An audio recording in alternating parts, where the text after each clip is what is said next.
إن الحمد لله نحمده ونستعينه ونستغفره ونؤمن به ونتوكل عليه ونعوذ بالله من شرور أنفسنا ومن سيئات أعمالنا من يهده الله فلا مضل له ومن يضلله فلا هادي له ونشهد أن لا إله إلا الله وحده لا شريك له ونشهد أن سيدنا ونبينا ومولانا محمدا عبده ورسوله أرسله الله تعالى إلى كافة الناس بشيرا ونذيرا أما بعد فإن أصدق الحديث كتاب الله وخير الهدي هدي محمد صلى الله عليه وسلم وشر الأمور محدثاتها وكل محدثة بدعة وكل بدعة ضلالة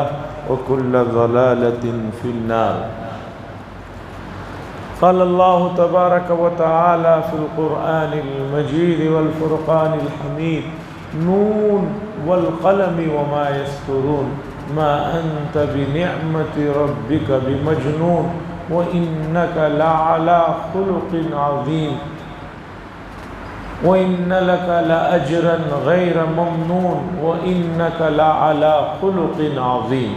وقال تعالى وما أرسلناك إلا رحمة للعالمين. وقال صلى الله عليه وسلم إنما بعثت لأتمم مكارم الأخلاق وفي رواية أحسن الأخلاق أو كما قال صلى الله عليه وسلم. حضرات، گزشتہ جمعوں میں خلق عظیم، اخلاق عظیم کا تذکرہ چل رہا تھا. اخلاق کا جو مفہوم ہے وہ ہمارے معاشرے میں بہت محدود ہے. ہم نے بہت سی بڑی چیز کو چھوٹے معنی میں لا کر رکھ دیا ہے. ہمارے یہاں اخلاق کا مفہوم صرف اتنا ہے کہ کسی سے ملو تو مسکرا کر ملو، خندہ پیشانی سے ملو، ذرا جھک کر ملو، نرمی سے ملو. یہ بھی اخلاق عظیم میں سے ہے لیکن پورے اخلاق عظیم نہیں ہے. بہت سے الفاظ اپنے وسیع مفہوم کے معنی کو اردو میں آ کر بہت تنگ دامن ہو کر رہ گئے. مثلا دعوت کا لفظ ہے، قرآن میں جگہ جگہ پر دعوت کا لفظ استعمال ہوا ہے. وَمَنْ أَحْسَنُ قَوْلًا مِّمَّنْ دَعَا إِلَى اللَّهِ. اب دعوت کا لفظ جب بھی ہم لوگ سنتے ہیں تو ہمیں صرف کھانے کا ایک مفہوم ذہن میں رہ گیا ہے کہ دعوت کا مطلب ہے کھانے جانا ہے، کہیں دعوت ہے. یہ بھی ایک اس کے معنی میں ہے لیکن دعوت کا جو لفظ ہے، قرآن نے جو لفظ استعمال کیا، یہاں مراد جو ہے اللہ کی طرف بلانا، اللہ کی طرف کسی کو دعوت دینا. اور اللہ فرما رہے ہیں سب سے بہترین کام ہے، اس سے بہترین کوئی کام نہیں. کوئی کسی کو اللہ کی طرف دعوت دے، اللہ کی طرف بلائے، اللہ کی طرف لے کر آئے.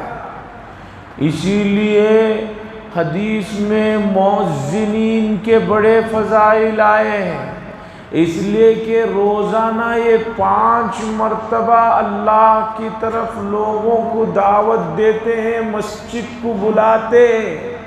اس لیے حدیث میں آیا ہے قیامت کے دن مؤذنین کا بڑا اعزاز ہوگا اور ان کی گردنیں کافی لمبی ہوں گی. محدثین اس کے مفہوم میں لکھتے ہیں یعنی وہ لوگ نمایاں ہوں گے میدان محشر میں.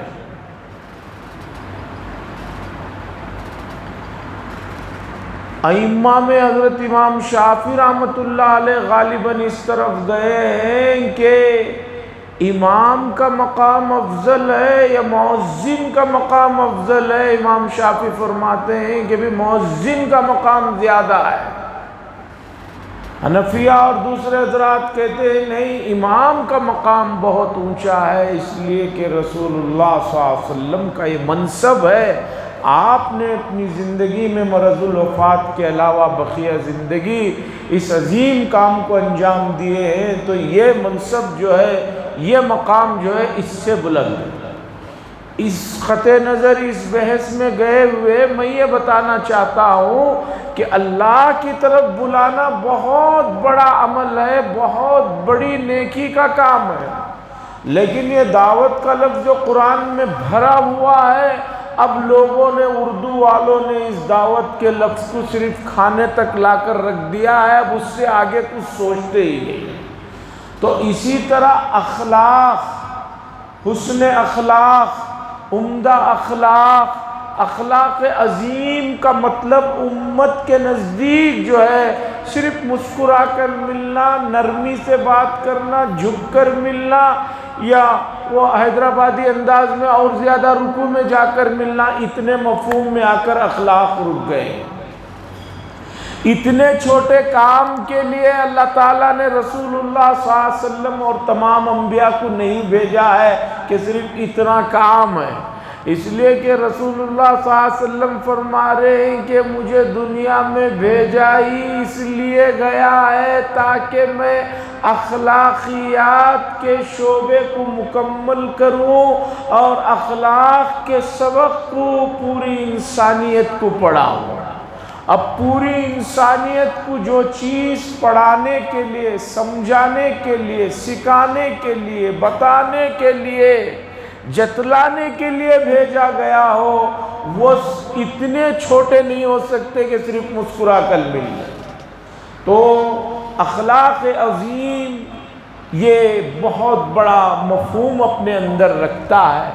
اس کے اندر جہاں مسکرا کر ملنا ہے، وہیں نرمی ہے، وہیں عفو درگزر ہے، وہیں پر جو ہے موقع پر بہادر بننا بھی ہے۔ نرمی سے ملنے کا مطلب بزدلی نہیں ہے، اس لیے کہ رسول اللہ صلی اللہ علیہ وسلم کے صفات میں جہاں آپ بہت زیادہ معاف کرنے والے تھے، وہیں یہ بھی آیا ہے کہ آپ سے زیادہ کوئی بہادر نہیں تھا۔ ڈرپوک بنانا نہیں ہے۔ بعض مرتبہ لوگ مفہوم مخالف لے لیتے ہیں کہ یہ اس کا مطلب ہے تو اس کا الٹا مطلب یہ ہے۔ نہیں، رسول اللہ صلی اللہ علیہ وسلم سے زیادہ بہادر شخصیت بھی کوئی نہیں تھی۔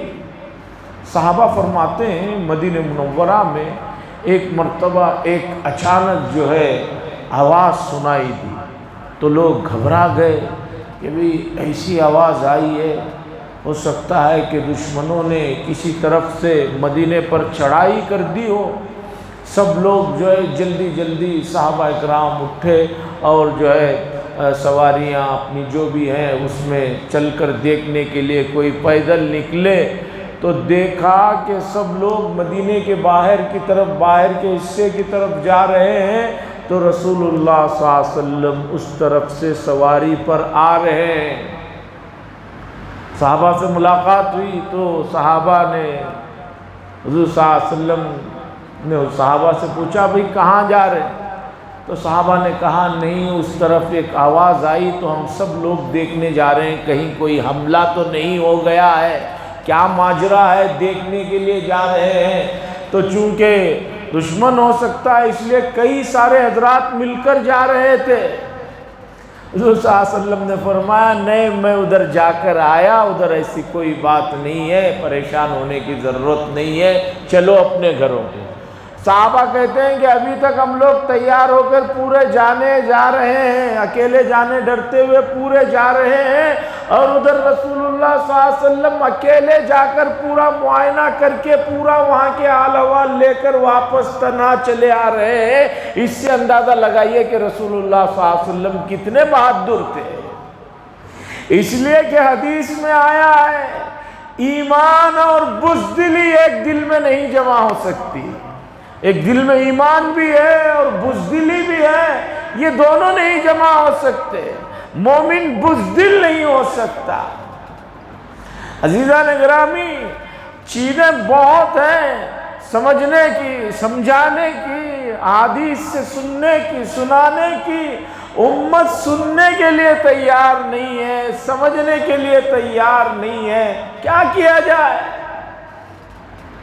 محدثین نے تو تمام حدیثوں کو اللہ ان کی قبروں کو نوروں سے منور فرمائے، الگ الگ عنوانات پر، الگ الگ ٹاپکوں پر، الگ الگ بابوں میں چیزوں کو جمع کر دیا کہ اس ٹاپک سے متعلق یہاں حدیثیں ہیں، یہ اس سے متعلق ہے، سب چیزوں کو جمع کر دیا اور امت کو بتایا کہ بھئی یہ نسخے کیمیا ہے،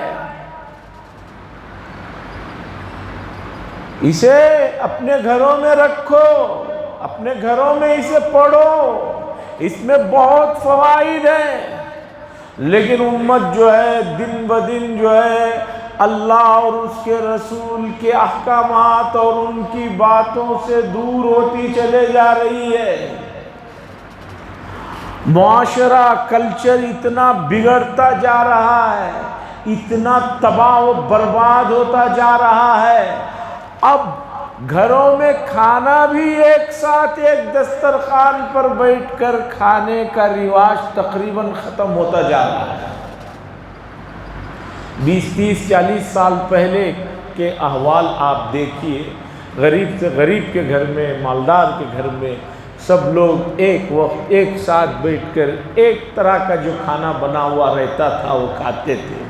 اب نہیں، اب معاشرہ کلچر اتنا بگڑ چکا ہے، ایک گھر کے 4 افراد بھی ایک وقت بیٹھ کر کھانے کا نہیں ماحول رہا ہے، اس کا کھانے کا وقت الگ، اس کا الگ، پھر اس کے کھانے کو الگ چیزیں ہیں، اس کے کھانے کے لیے الگ چیزیں ہیں، پورا نظام اور سسٹم تباہ و برباد ہو کر رہ گیا ہے۔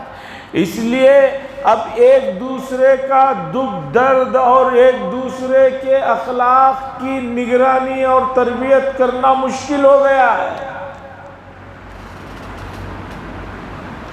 یہ سب یورپ کا دین ہے، یہ سب مغرب کی نقالی ہے، جسے اپنا کر انہوں نے تو اپنے پورے نظام کو، فیملی سسٹم کو، خاندانی سسٹم کو تباہ و برباد کر لیا۔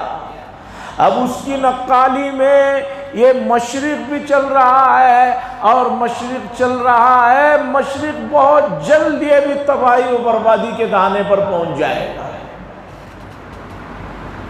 عزیزان گرامی، انسان کو اللہ نے بنایا اور آزاد پیدا کیا، آزادی کی بھی کچھ حدودیں ہیں۔ آزادی کا مطلب یہ نہیں ہے کہ کوئی کہے کہ میں آزاد ہوں، اس لیے کھڑے ہو کر کہیں بھی کھڑے ہو کر کسی کو کچھ بھی برا بھلا کہوں گا۔ آپ بتائیے کہ آپ اس آزادی کو مانتے ہیں؟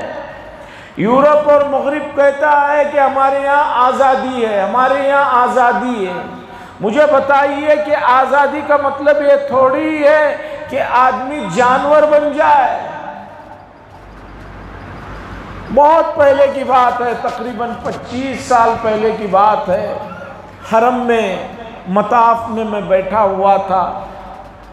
96-7 کا جو زمانہ ہوتا تھا، تقریباً 2000 کا، اس طرح کی بھیڑ بھاڑ کا زمانہ نہیں تھا، بہت زیادہ حج میں اور عمرے میں رمضان میں بھیڑ رہتی تھی، نارمل دنوں میں بہت کم وہاں پر بھیڑ بھاڑ رہتی تھی۔ جو احباب وہاں رہے ہیں وہ اس بات کو جانتے ہیں۔ ایسا ہوتا تھا عشاء کی نماز کے بعد 10-15 منٹ کے بعد، 20 منٹ کے بعد مطاف میں کوئی آدمی طواف کرنا چاہے تو 5-6 منٹ میں مکمل بغیر کسی زحمت کے، کسی کو دھکا دیے ہوئے پورے 7 چکر طواف کے بھی کر لیتا تھا، اور 5-6 مرتبہ حجر اسود میں اپنا چہرے انور بھی ڈال کر نکال لیتا تھا۔ یہ میں اس زمانے کی بات کر رہا ہوں، وہ 96-97 کی بات ہے۔ مطاف میں ہم لوگ بیٹھے ہوئے تھے، ایک بچہ تقریباً 8-10 سال کا تھا، بہت کھیل کود کر رہا تھا، مسجد میں جو ہے ادھم مچائے ہوئے تھا۔ تو اس کے سرپرست اسے بار بار بلا رہے تھے کہ بیٹا ادھر آ جاؤ، ادھر آ جاؤ، ایسا مت کرو، ایسا مت کرو، لیکن وہ بچہ سن نہیں رہا تھا اور زیادہ جو ہے مسجد حرام میں مطاف میں جو ہے جیسے میدان ہوتا ہے یا کھیل کود کی جگہ ہوتا ہے اس طرح کر رہا تھا۔ ہم لوگ بھی وہاں بیٹھے ہوئے تھے تو ہم نے کہا کہ بھئی آپ کا بچہ ہے تو آپ ڈراتے کیوں نہیں، ذرا سختی سے ڈرائیے۔ پھر ان صاحب نے اپنے دکھ اور درد کا اظہار کیا۔ یہ بات ہے اگر 97 کی بھی مان لیا جائے تو 25 سال پرانی بات کر رہا ہوں میں۔ وہ کہنے لگے کہ ہم لوگ جو ہے اصلاً کشمیر کے رہنے والے ہیں، بہت پہلے ہم لوگ جو ہے UK میں جا کر جو ہے سیٹل ہو گئے تھے، اب ہمارے پاس وہیں کی سٹیزن ہے اور یہ بچہ بھی وہیں کا سٹیزن ہے۔ میں نے کہا کہ بھئی کہیں کا بھی سٹیزن ہو ذرا کچھ یہ کریں، تو وہ کہنے لگے کہ ایسی مصیبت ہے کہ اس بچے کو ہم کچھ زور سے کچھ کہہ نہیں سکتے، اس لیے کہ یورپ میں بچوں کو آزادی کے نام پر اتنا زیادہ بے ادب بنا کر چھوڑ دیا گیا ہے کہ اگر ہم نے گھر میں بھی تھوڑا زور سے اسے ڈانٹا یا آنکھیں دکھائی تو فوراً ایک نمبر ہے اسے فون کر دیتے ہیں تو پولیس چلی آتی ہے، آ کر کہتی ہے کہ بھی آپ نے بچے کو ڈرایا کیوں، آپ نے بچے کو آنکھیں دکھایا کیوں، آپ کون ہوتے ہیں بچے کو ڈرانے اور دھمکانے والے؟ اس لیے کہ ان کی ضروریات کا آدھے سے زیادہ جو ہے حکومت جو ہے لحاظ کرتی ہے، تو حکومت یہ چاہتی ہے کہ بچوں کو نہ ڈرایا دھمکایا جائے۔ اب آپ سوچئے ایک آدمی اپنے گھر میں اپنے بچے کو ڈرانے دھمکانے سے جو ہے ڈر رہا ہے، اور وہ بھی ڈرانا دھمکانے سے مراد وہ وحشی انداز کا نہیں، نارمل انداز میں بھی جو ہے کچھ برا بھلا یا زبان سے کچھ کہہ دیا، آنکھوں کو دکھا دیا تو اس کے لیے جیل ہو سکتی ہے۔ یہ آزادی کا اگر مفہوم ہے تو سن لیجئے کہ آنے والی نسلوں میں جو ہے انسانیت جو ہے نہیں ملے گی، اور وہی حال ہے کہ آج دنیا کے سب سے ترقی یافتہ ممالک میں جرائم کی شرح کو اٹھا کر دیکھیے، ان غیر ترقی یافتہ ملکوں کے مقابلے میں وہاں سب سے زیادہ جرائم پنپ رہے ہیں، پل رہے ہیں، ہو رہے ہیں، اور اتنی سب ٹیکنالوجی ہونے کے باوجود بھی مسئلہ قابو میں نہیں آ رہا۔ عزیزان گرامی، خلق عظیم پر بات چل رہی ہے کہ رسول اللہ صلی اللہ علیہ وسلم نے فرمایا میں اخلاق عظیم کو پھیلانے کے لیے، اس کی تکمیل کے لیے آیا ہوں۔ اور اخلاق عظیم کے فضائل کیا ہیں؟ رسول اللہ صلی اللہ علیہ وسلم نے فرمایا قیامت کے دن میرے نزدیک سب سے زیادہ وہ شخص ہوگا جس کے اخلاق دنیا میں عمدہ اور اعلیٰ ہوں گے۔ اور ایک حدیث تو اس سے بھی زیادہ اس مضمون کو واضح کرنے کے لیے آتی ہے، جس میں رسول اللہ صلی اللہ علیہ وسلم نے فرمایا بہت سے با اخلاق لوگ قیامت کے دن روزے دار اور راتوں میں عبادت کرنے والوں کے برابر ان کو لا کر کھڑا کیا جائے گا۔ ایک آدمی روزے دار زندگی بھر راتوں میں عبادت کا شوقین ہے، لیکن اخلاق کو اپنانے والا ایک شخص جو ہے ایسا بھی ہوگا جس کے اندر اتنے روزے اور اتنی عبادتیں تو نہیں ہوگی، لیکن اس کے اخلاق کی وجہ سے قیامت کا دن یہ اور وہ دونوں ایک ہی صف میں لا کر کھڑا کر دیے جائیں گے۔ اخلاق میں لوگ سچائی کو نہیں مانتے۔ اخلاق پوچھئے کیا ہے اخلاق؟ کہتے ہیں بھی جھک کر سلام کرو، مسکرا کر ملو، یہ اخلاق ہے۔ اور سچ بولنا اخلاقیات ہی کا ایک خانہ ہے، اخلاقیات ہی کا ایک شعبہ ہے۔ سچ بولنا، راست گفتگو کرنا، یہ اخلاقیات کا ایک شعبہ ہے۔ لوگ اس شعبے پر عمل نہیں کرتے۔ لوگوں نے اسلام کو یا سنتوں کو اپنے مزاج کے مطابق بنا رکھا ہے. جو چیز اپنے مزاج کے موافق ہے آدمی کہتا ہے بھئی یہ سنت ہے، یہ میں پہلے کرتا ہوں. ارے وہی سنت دوسرے ابواب میں کہاں چلے جاتی ہے؟ وہی سنتیں دوسرے زندگی کے شعبوں میں کہاں غائب ہو جاتی ہیں؟ رسول اللہ صلی اللہ علیہ وسلم کے اخلاق کا یہ عالم ہے. عدی بن حاتم طائی مشہور صحابی ہیں، یہ بعد میں ایمان لائے.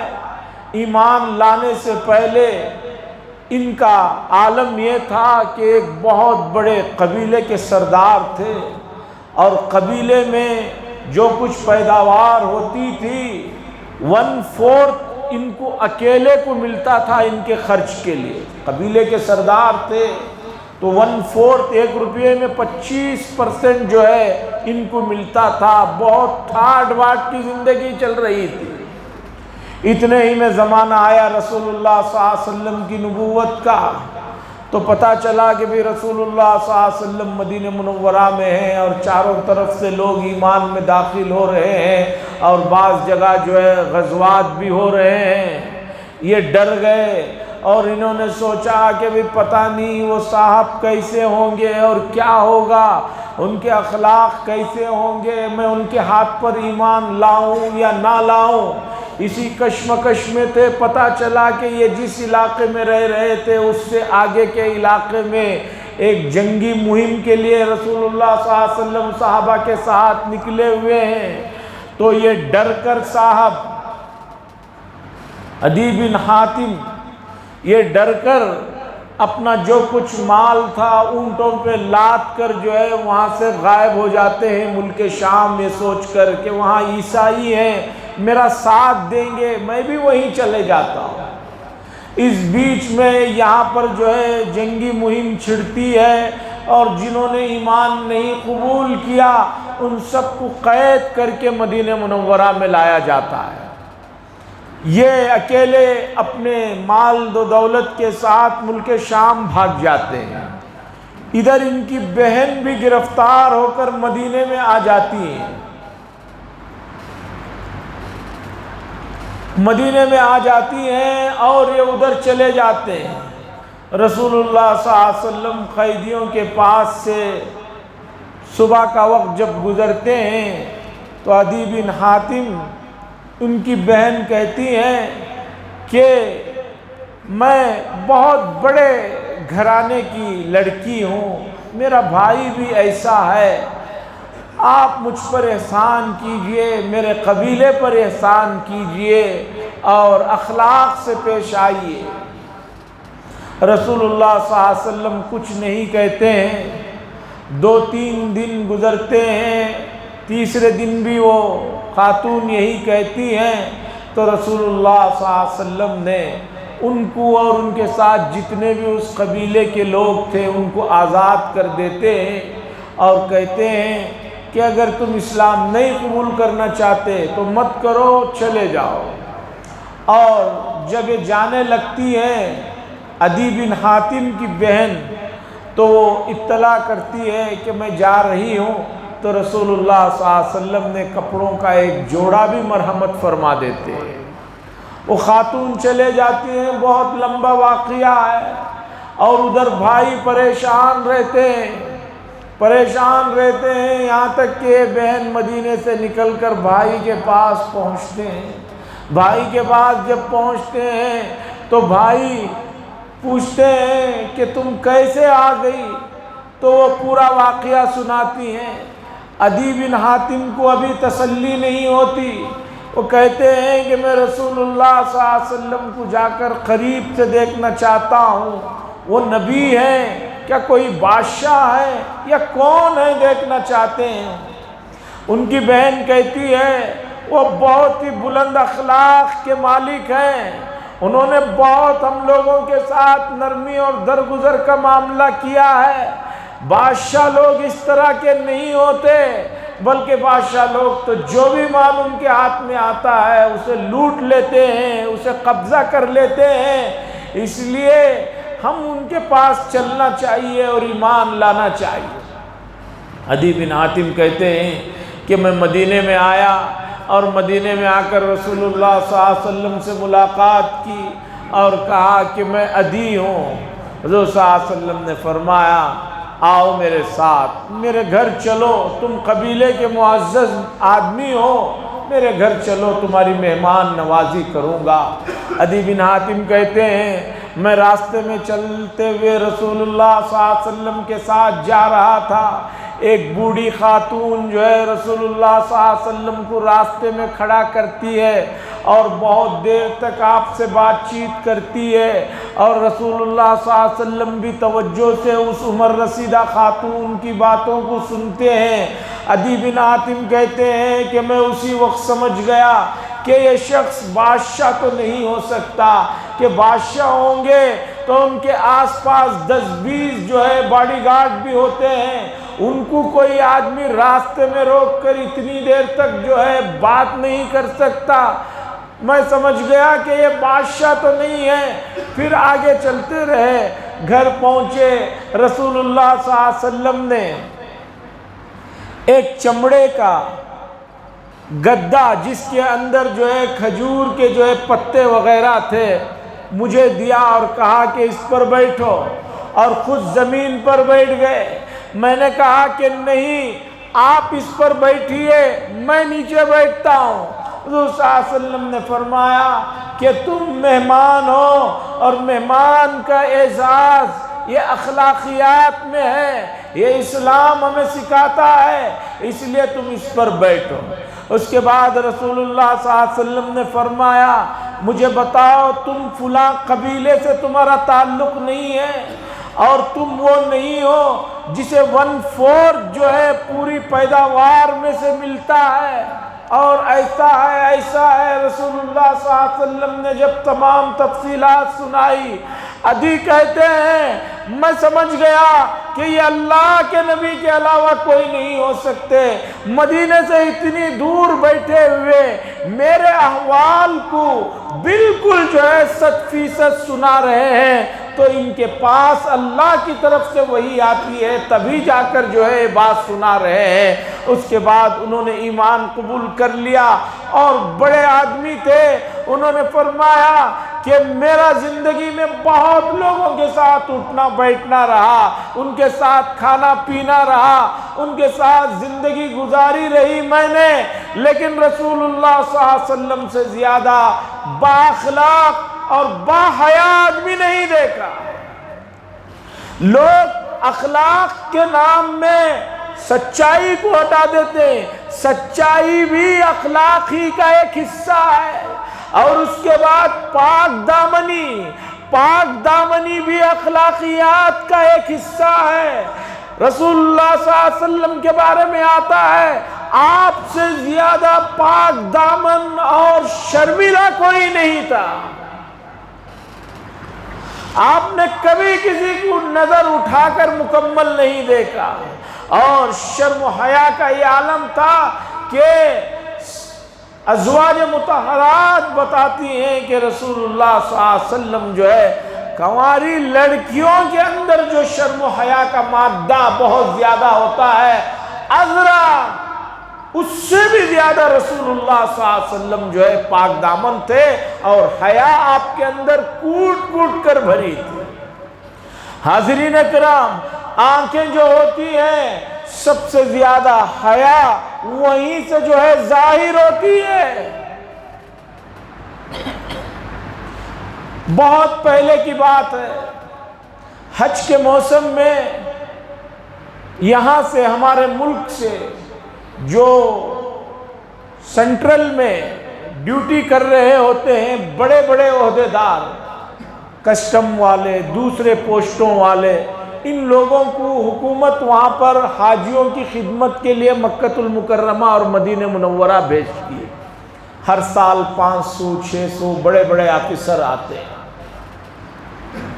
میں آنکھوں کی بات چلی ہے تو بتا رہا ہوں، تو ایک آفیسر آئے، ہمارے اسٹیٹ کے تھے، اور انہوں نے بتایا کہ میں کسٹم میں ڈیوٹی کر رہا ہوں، میرا یہ پوسٹ ہے۔ پھر انہوں نے باتوں باتوں میں ایک بات بتائی، جب میں نے ان سے پوچھا کہ بہت سی مرتبہ ہم دیکھتے ہیں ایئرپورٹ میں ایک آدمی کے پاس بڑے بڑے بیاگز ہیں، ان کو تو آپ لے جا کر کھول کر دکھانے کے لیے نہیں کہتے، اور بعض مرتبہ ایک آدمی کے پاس نہ اس کا حلیہ کچھ اچھا رہتا ہے، چھوٹی سی بیاگ رہتی ہے، کہتے ہیں اسے کھولو دکھاؤ، اور اتفاقاً اسی کے پاس کوئی چیز بھی آپ کو مل جاتی ہے۔ تو انہوں نے کہا کہ حضرت ہم لوگوں کے کپڑوں کو اور ان کے بیاگوں کو نہیں دیکھتے، ہم لوگوں کی آنکھوں کو دیکھتے ہیں، اور آنکھیں کبھی جھوٹ نہیں بولتی، آنکھیں بتا دیتی ہیں۔ وہ جتنا بھی چاہے ڈر ہو، جتنا بھی چاہے اس کے اندر چھپانے کا انداز ہو، لیکن آنکھیں بتا دیتی ہیں کہ کیا ہے مسئلہ۔ تو رسول اللہ صلی اللہ علیہ وسلم کے بارے میں حدیث میں آتا ہے کہ آپ کے اخلاق کا یہ عالم تھا، آپ بہت زیادہ باحیا تھے، اور شریعت بھی چاہتی ہے کہ ہر انسان کی آنکھوں میں پاکی ہو، ہر انسان کی آنکھوں میں عفت اور عصمت ہو۔ آنکھوں کو اگر صحیح جگہ پر وہ رکھے گا تو اللہ تعالیٰ اس کی نعمت کے حفاظت کی وجہ سے اس کی آنکھوں کے اندر اس دولت کو اور عطا فرمائیں گے۔ آج آنکھوں کی حفاظت اور آنکھوں سے عفت و عصمت، اسے محفوظ رکھنا، یوں سمجھیے لوگ سمجھتے ہیں کہ بھئی یہ کوئی پرانے زمانے کے آدمی ہیں جو اس طرح کی بات سوچ رہے ہیں۔ اخلاقیات میں پاک دامنی سب سے بڑے درجے میں آتی ہے۔